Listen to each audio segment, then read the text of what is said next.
Eh bien, en 2 minutes, il faut que je vous parle de l'équation de la tangente. Donc, on considère donc une fonction f qui est dérivable donc, sur un intervalle i. On a un réel a qui appartient à i. Et la question qui vous est posée, c'est déterminer l'équation de la tangente à la courbe représentative de la fonction f en a. Eh bien, la formule est très simple, c'est y égale f' de a, facteur de x moins a, plus f de a.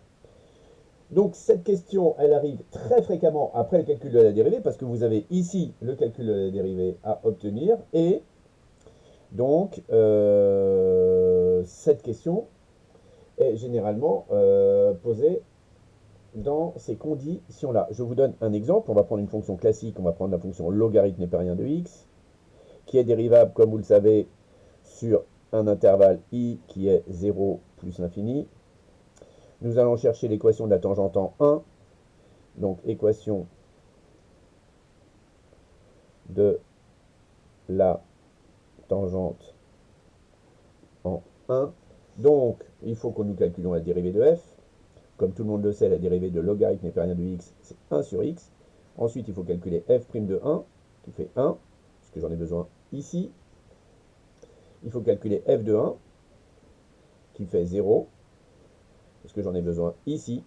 Et ensuite, on n'a plus qu'à remplacer, ce qui nous donne y égale 1 facteur de x moins 1 plus 0, ce qui fait y égale x moins 1. Voilà, équation de la tangente au point d'abscisse 1 de la fonction logarithme népérien. Donc je répète, puisque j'ai encore 30 secondes, eh bien je répète l'équation de la tangente dès lors que la fonction est dérivable et dès lors que vous connaissez la dérivée en un point A de l'intervalle sur lequel la fonction est dérivable est y égale f' de a, facteur de x moins a, plus f de a. Voilà, donc techniquement, vous calculez d'abord l'image dans la dérivée, puis l'image dans la fonction, et après vous remplacez dans la formule. Voilà, excellente continuation à vous.